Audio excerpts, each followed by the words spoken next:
फुलवा गांव में अपने परिवार के साथ रहता था। उसके पास एक छोटा सा खेत और एक दुकान थी। दोनों का काम वो अकेले ही संभालता था। काम में इतना व्यस्त रहता था कि उसे अपने लिए समय ही नहीं मिलता। सुबह से रात हो जाती, उसे पता ही नहीं रहता। अरे जल्दी करो, मुझे दुकान जाने में देर हो रही है। खेत का काम भी देखना है। क्या जल्दी करूं? आपको 2 दिन से कह रही हूँ माँ जी को डॉक्टर को दिखाइए, पर आप हैं कि सुनते ही नहीं। अरे अभी मेरे पास बिल्कुल भी समय नहीं है। तुम खुद उन्हें डॉक्टर के पास क्यों नहीं ले जाती? मैं ना बाबा ना, मुझ में इतनी हिम्मत नहीं कि मैं माँ जी को डॉक्टर के पास लेकर जाऊं। वो रास्ते में मुझे इतना परेशान कर देंगी कि मैं वापस घर आने के लायक ही नहीं रहूंगी। ये काम आपका है, आप ही कीजिए। अच्छा ठीक है, अभी मैं जा रहा हूँ। दोपहर को उन्हें डॉक्टर के पास ले जाऊंगा। तभी फुलवा का बेटा आ जाता है। पापा मुझे नया स्कूल बैग चाहिए, आप कब ला कर दोगे? हाँ बेटा, मम्मी ला देगी ना। हाँ हाँ, मम्मी क्यों नहीं ला कर देगी? पापा मुझे खजाना जो देते हैं। अरे कल 1000 रुपए दिए थे, उनका क्या हुआ? घर का राशन आ गया, और क्या हुआ? अब क्या आप मुझसे 1-1 रुपए का हिसाब मांगेंगे? पापा मुझे नहीं पता, मुझे आज ही स्कूल बैग चाहिए। सब बच्चों के पास सुंदर सुंदर बैग हैं और मेरा तो जगह जगह से फटा पड़ा है। अब तो उसमें से ज्योमेट्री बॉक्स भी बाहर निकल कर गिर जाता है। तू चिंता ना कर बेटा, पापा हैं तेरे, लाएंगे क्यों नहीं। आज जरूर तेरे लिए नया स्कूल बैग लेकर आएंगे। पिता का फर्ज निभाना ही पड़ेगा। अच्छा ठीक है, अभी मुझे जाने दो, नहीं तो मेरा सारा काम रुक जाएगा। फुलवा जाने लगता है। अजी सुनिए, आते समय माँ जी के लिए अंगूर लेते आना। कितनी बार कहा है तुम्हें, जाते समय पीछे से मत टोका करो। टोक कौन रहा है? मैं तो माँ जी की फरमाइश आपको बता रही हूँ। वही कह रही थी, उनका अंगूर खाने का बहुत मन है। आजकल फल वाला नहीं आ रहा तो मैं क्या करूँ, बाजार में ही मिलेंगे। फुलवा आगे बढ़ जाता है, तभी उसकी माँ की आवाज आती है। फुलवा, बेटा फुलवा, ओ फुलवा। अरे माँ, इस समय क्या हुआ? फुलवा, ओ बेटा फुलवा। फुलवा माँ के कमरे में गया। क्या हुआ माँ, तुम क्यों बुला रही हो? मुझे काम के लिए देर हो रही है। बेटा तू पूरा दिन काम करता रहता है, 2 घड़ी मेरे पास भी तो बैठा कर। मैं दोपहर में तुमसे बहुत सी बातें करूंगा। अभी मैं चलता हूँ, बहुत जल्दी में हूँ। कहता हुआ वो बाहर चला गया। दोपहर को वो अंगूर और स्कूल बैग लेकर आया। माँ, ओ माँ, चलो डॉक्टर के पास जाना है। देर हो गई तो वो अस्पताल से चला जाएगा। हाँ बेटा, आ रही हूँ। हाय, बुढ़ापे में जल्दी जल्दी नहीं चला जाता। माँ लाठी टेकती हुई धीरे धीरे आती है। फुलवा माँ का हाथ पकड़कर उन्हें रिक्शा में बैठाकर ले जाता है।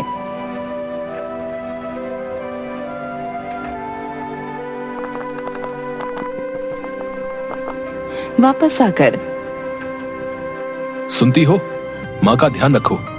इनकी तबीयत वाकई में बहुत खराब है। मैं अभी डॉक्टर की लिखी हुई दवाइयाँ लेकर आता हूँ। अरे आते समय क्यों नहीं लेकर आए? बात तो तुम्हारी ठीक है, पर माँ थोड़ी देर भी खड़ी नहीं हो पा रही है। उन्हें कहाँ पर छोड़ता। अब तुम मुझे ज्यादा ज्ञान मत दो, मैं अभी गया और अभी आया। फुलवा दुकान से दवाइयाँ लेकर निकला ही था, तभी एक मजदूर उसके पास आया। फुलवा भैया, चलो मेरे साथ चलो, वरना मैं आपके खेत में काम नहीं करूंगा। अरे कौन सा तूफान आ गया जो इतना जरूरी है? थोड़ी देर रुक नहीं सकते? आप मेरा हिसाब कर दो, मैं अभी चला जाता हूँ। अरे मेरे कहने का मतलब ये नहीं था, मैं तुम्हारे साथ चल तो रहा हूँ। क्या बात हो गई बताओ। फुलवा खेत में जैसे ही पहुंचा, एक और मजदूर भागा भागा आया। फुलवा भैया, मेरा हिसाब कर दो, मैं यहाँ काम नहीं करूंगा। क्यों, क्या हो गया? थोड़ी देर पहले तो तुम दोनों को ठीक ठाक छोड़कर गया था, अब क्या हुआ?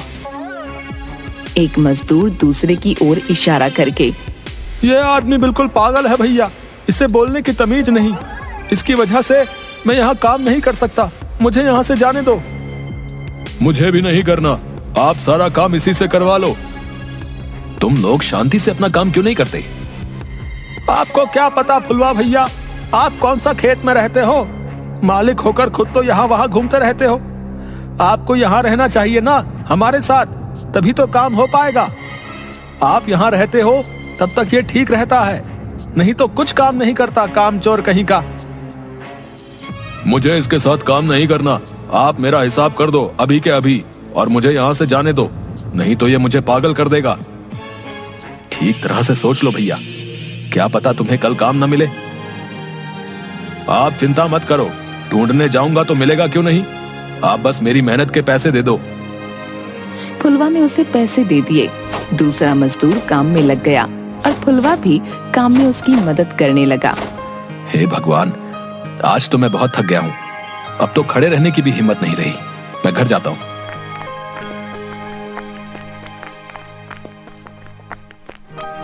रास्ते में वो नदी किनारे रुक गया। क्यों ना एक डुबकी मार लूं, पूरा शरीर दुख रहा है, थोड़ी थकान कम हो जाएगी। वो नदी की ओर बढ़ गया। अरे ओ भैया, ओ भैया, ओ कहाँ जा रहे हो भैया? नदी उफान पर है, वहां मत जाओ। पर फुलवा को उसकी आवाज नहीं आई। वो आगे बढ़ा, उसने एक डुबकी लगाई। इस रोजमर्रा की जिंदगी में बहुत किचकिच है, अच्छा हो नदी में समा जाऊं। कितना शीतल जल है, आहा हा हा, मजा आ गया एक डुबकी में ही। फिर दूसरी डुबकी में अचानक एक तेज लहर आई और फुलवा का संतुलन बिगड़ गया। वो उसके साथ बहने लगा। अरे बचाओ, अरे बचाओ, अरे कोई तो बचाओ, अरे मेरे मुंह से गलती से निकल गया कि मैं नदी में समा जाऊं। अरे भैया बचाओ बचाओ, वो आदमी नदी में बह गया है भैया। फुलवा नदी में समा गया। वो पानी के भीतर और भीतर जाकर बेहोश हो गया। जब उसे होश आया, अरे मैं कहाँ आ गया? ये जगह तो महल जैसी लगती है। महल जैसी नहीं, ये महल ही है। मेरे महल में तुम्हारा स्वागत है। तुम कौन हो? मैं यहाँ कैसे आया? तुमने सच्चे मन से पानी में समा जाने की बात कही तो मैंने सुन ली। तुम मेरी पानी की दुनिया में हो और मैं जल परी हूँ। ये मेरा महल है। तुम नदी में डूब रहे थे तो मैंने तुम्हें बचा लिया, है ना अच्छी बात? आपका बहुत बहुत धन्यवाद। अब मैं घर जाता हूँ। घर कहाँ भागा जा रहा है? तुम कुछ दिन यहाँ रहकर यहाँ के मजे लो। देखो, ऐसा मौका हर किसी के नसीब में नहीं होता। बात तो ठीक है, चलो मैं भी कुछ दिन राजमहल के ऐशो आराम के मजे ले लूं। फुलवा राजमहल में ऐशो आराम से राजकुमारी के साथ खुशी से रहने लगा। मैं तुम्हें एक चुटकुला सुनाता हूँ। हाँ हाँ सुनाओ। 3 सेब पड़े थे। एक लड़के ने दूसरे से कहा कि मुझे ये 3 दे दे। दूसरे लड़के ने उसे 3 थप्पड़ मार दिए। पहले लड़के ने पूछा कि तुमने मुझे मारा क्यों? तो दूसरे लड़के ने कहा कि तूने ही तो कहा था 3 दे दे। राजकुमारी जोर जोर से हंसने लगी। कुछ दिन बाद, मुझे अब यहाँ से जाना है। इतनी जल्दी? कुछ दिन और यहाँ रहो ना। मुझे जाना होगा। हाँ तो चले जाना ना। देखो, मैंने तुम्हारी जान बचाई है, तुम मेरे लिए इतना भी नहीं कर सकते? अच्छा ठीक है। राजकुमारी फुलवा को महल घुमाती, खजाना दिखाती। दोनों खूब हंसते। राजकुमारी, मुझे मेरे परिवार की बहुत याद आ रही है। वो लोग परेशान हो रहे होंगे। अब मुझे यहाँ से जाना चाहिए। नहीं, कुछ दिन और। नहीं नहीं, अब मुझे जाना है। पता नहीं मेरे बिना वो लोग कैसे रह रहे होंगे। रह लेंगे, तुम चिंता मत करो। अब तुम यहाँ से कभी नहीं जा पाओगे, तुम मेरे साथ यहीं रहोगे। ये तुम क्या कह रही हो? मैं जा रहा हूँ। ठीक है, जाओ। मूर्ख इंसान, मेरी मर्जी के बिना यहाँ का पत्ता भी नहीं हिलता। तुम जाकर तो देखो। तुम ऐसा नहीं कर सकती। देखो, तुम मुझे बहुत अच्छे लगते हो। मैं कहती हूँ छोड़ो घर परिवार, क्या रखा है उस दुनिया में। यहाँ मेरे साथ रहो, मेरे राजा बनकर। हम दोनों साथ में बहुत खुश रहेंगे। मेरी माँ, पत्नी और बेटा सब मेरी राह देख रहे होंगे। तुम मेहरबानी करके मुझे यहाँ से जाने दो। मैं यहाँ और नहीं रह सकता। मेरा भी परिवार था, पर सब मर गए। अब मैं अकेली हूँ। तुम मेरे साथ यहीं रहो, समझे? नहीं तो मुझे जबरदस्ती करनी पड़ेगी। मैं जा रहा हूँ। फुलवा ने जाने के लिए कदम उठाया पर वो वहीं जम गया। मान जाओ। ये तुम गलत कर रही हो, भगवान सब देख रहे हैं।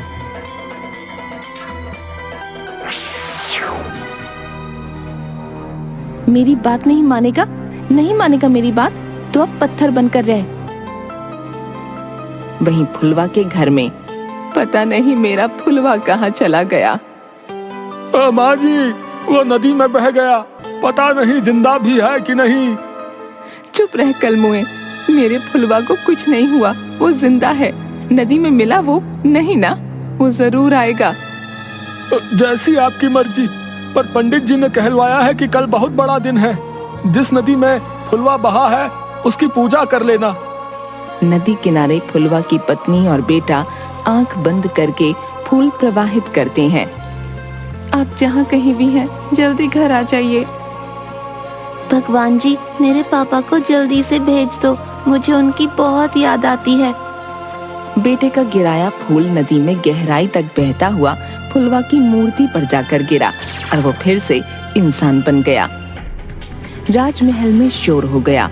राजकुमारी भागती हुई आई। ये कैसे हुआ? ये वापस इंसान कैसे बना? भगवान भी यही चाहते हैं कि मैं अपने परिवार के पास चला जाऊं। तुम चले गए तो मेरा क्या होगा? ठीक है, तुम यही चाहती हो तो मैं हमेशा यहीं रहने के लिए तैयार हूँ। मैं तुम्हारा एहसानमंद हूँ, तुमने मेरी जान बचाई है, पर मेरी एक शर्त है। कौन सी शर्त? मैं यहाँ मूर्ति बनकर ही रहूंगा। तुम मुझे फिर से मूर्ति बना दो, क्योंकि अब मैं अपने परिवार के बिना नहीं रह सकता। मैं यहाँ जीते जी मर रहा हूं। फुलवा, तुम चले जाओ। अब ये घमंडी और ना समझ राजकुमारी तुम्हारा कुछ नहीं बिगाड़ पाएगी। ये बहुत स्वार्थी है, अपनी खुशी के लिए ये तुम्हें बर्बाद कर देगी। नहीं नहीं, ऐसा मत कहो, मुझे अपनी गलती समझ आ गई है। फुलवा तुम जाओ यहाँ से, चले जाओ। एक मछली फुलवा का हाथ पकड़कर उसे तैरते हुए ऊपर किनारे तक छोड़ गई। फुलवा घर पहुंचा। पापा आ गए, पापा आ गए, कहता हुआ उसका बेटा फुलवा से लिपट गया। उसकी पत्नी की आंखों में आंसू आ गए। फुलवा ने बेटे को गोद में लेकर माँ के पैर छुए। किसी ने सच ही कहा है, हमें भूल कर भी गलत शब्दों का चयन नहीं करना चाहिए, और अपनों के प्यार में वो शक्ति है जो आपको हर एक मुसीबत के पार लगा सकती है। जैसे फुलवा को उसके परिवार के स्नेह की वजह से वापस आना ही पड़ा।